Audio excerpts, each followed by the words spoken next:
पहले अध्याय में हमने जाना किस प्रकार ऋषि राजा को वो तपोवन ना छोड़कर जाने की बात करते हैं और कहते हैं आप इस सरोवर को छोड़कर ना जाइए। अब आगे की कथा कहते हैं दूसरे अध्याय का आरंभ।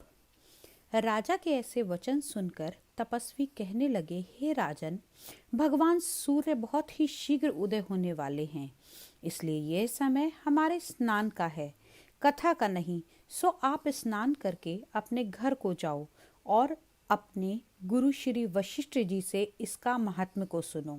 इतना कहकर तपस्वी सरोवर में स्नान के लिए चले गए और राजा भी विधि पूर्वक सरोवर में स्नान करके अपने राज्य को लौट गए और निवास में जाकर तपस्वी की सब कथा रानी को कह सुनाई।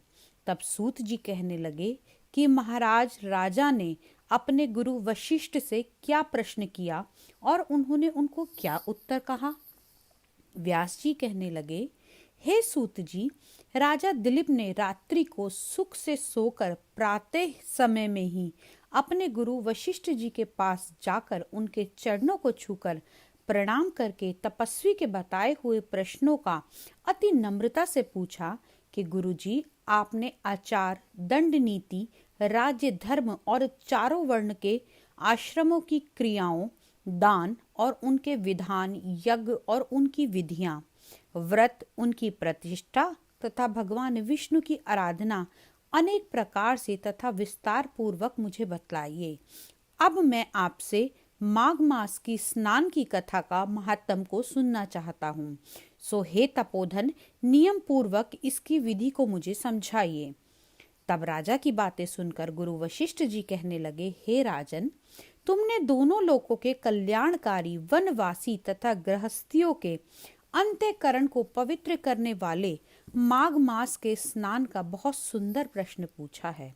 मकर राशि के सूर्य के आने पर माघ मास में स्नान का फल गौ, भूमि, तिल, वस्त्र, स्वर्ण, अन्न, घोड़ा आदि दानों तथा चंद्रायण और ब्रह्मकूर्च व्रत से आदि से भी अधिक माना जाता है। वैशाख तथा कार्तिक में जप, दान, तप और यज्ञ बहुत ही फल देने वाले होते हैं, परंतु माघ मास में इन फल की बहुत ही अधिकता होती है। माघ में स्नान करने वाला पुरुष राजा और मुक्ति के मार्ग को जाने वाला होता है। दिव्य दृष्टि वाले महात्माओं ने कहा है कि जो मनुष्य माघ मास से सकाम या भगवान के निमित्त नियम पूर्वक माघ मास में स्नान करता है, वह अनंत फल का प्राप्त करता है। उसको शरीर की शुद्धि, प्रीति, ऐश्वर्य तथा चारों प्रकार के फलों की प्राप्ति होती है। अदिति ने 12 वर्ष तक मकर संक्रांति में अन्न त्याग कर स्नान किया। इन तीनों लोकों को उज्जवल करने वाले 12 पुत्र उनको उत्पन्न हुए। माघ मास में स्नान करने से ही रोहिणी, सुभगा, अरुंधति दानशीलता हुई और इंद्राणी के समान रूपवती होकर प्रसिद्ध हुई। जो माघ मास में स्नान करते हैं तथा देवताओं के पूजन में तत्पर रहते हैं, उनको सुंदर स्थान, हाथी तथा घोड़ों की सवारी तथा दान को द्रव्य प्राप्त होता है। अतिथियों से उनका घर भरा रहता है और उनके घर में सदा वेद ध्वनि होती रहती है। वह मनुष्य धन्य है जो माघ मास में स्नान करते हैं, दान देते हैं तथा व्रत और नियमों का पालन करते हैं। दूसरों के पुण्य के क्षीण होने से मनुष्य स्वर्ग से वापस आ जाता है, परंतु जो मनुष्य माघ मास में स्नान करता है वह कभी भी स्वर्ग से वापस नहीं आता। इससे बढ़कर कोई नियम, तप, दान पवित्र और पापनाशक नहीं है। भृगु ऋषि जी ने मणि पर्वत पर विद्याधरों को यह सुनाया था। तब राजा ने कहा, हे ब्राह्मण, भृगु ऋषि ने कब मणि पर्वत पर विद्याधरों के उपदेश दिया था, सो आप बतलाइए। तब ऋषि जी कहने लगे, हे राजन, एक समय 12 वर्ष तक वर्षा न होने के कारण, सब प्रजा क्षीण होने के कारण संसार में बड़ी ही अधिक दुध्वनि फैल गई। हिमाचल और विंध्याचल पर्वत के मध्य का देश निर्जन होने का कारण श्राद्ध, तप और स्वाध्याय सब कुछ छूट गए। सारा लोक विपत्तियों में फंसकर प्रजाहीन हो गया। सारा भूमंडल फल और अन्न से रहित हो गया। तब विंध्याचल से नीचे बहती हुई नदी के सुंदर वृक्षों से आच्छादित अपने आश्रम से निकलकर श्री भृगु ऋषि ने अपने शिष्यों सहित हिमालय पर्वत पर आ गए। इस पर्वत की चोटी नीली और नीचे का हिस्सा सुनहरी होने से सारा पर्वत पीतांबरी श्री भगवान के सदृश लगता था।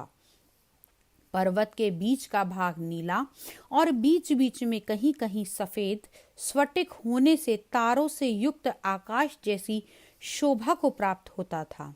रात्रि के समय वह पर्वत दीपों की चमकती हुई दिव्यता से दिखाई देता था। दिव्य औषधियों से पूरित किसी महल की शोभा को प्राप्त होता था। वह पर्वत शिखाओं पर बांसुरी बजाती और सुंदर गीत गाती हुई किन्नरियों तथा केले के पत्तों की पताकाओं से अत्यंत शोभा को प्राप्त हो रहा था। वह पर्वत नीलम, पन्ना, पुखराज तथा इसकी चोटी से निकलती हुई रंग बिरंगी किरणों से इंद्रधनुष के समान प्रतीत होता था। स्वर्ण आदि सब धातुओं से चमकते हुए रत्नों से चारों ओर फैली हुई अग्नि ज्वाला के समान शोभायमान था।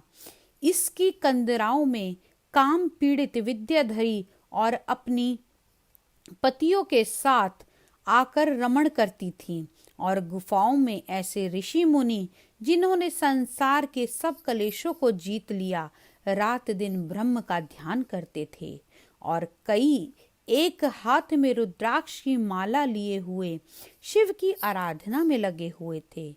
पर्वत के नीचे भागों में जंगली हाथी और बच्चों के साथ खेल रहे तथा कस्तूरी वाले रंग बिरंगे मृगों के झुंड इधर उधर भाग रहे थे। यह पर्वत सदा राजहंस तथा मोरों से भरा रहता था। इस कारण इसको हेमकुंड कहते हैं। यहाँ पर सदैव ही देवता, गुह्यक और अप्सराएं निवास करती हैं। तो इसी के साथ दूसरा अध्याय यहीं समाप्त होता है। अगले तीसरे अध्याय में आपसे फिर मिलेंगे। तब तक के लिए श्री कृष्ण हरे कृष्ण कृष्ण कृष्ण हरे हरे, हरे राम राम राम हरे हरे। जय श्री कृष्णा।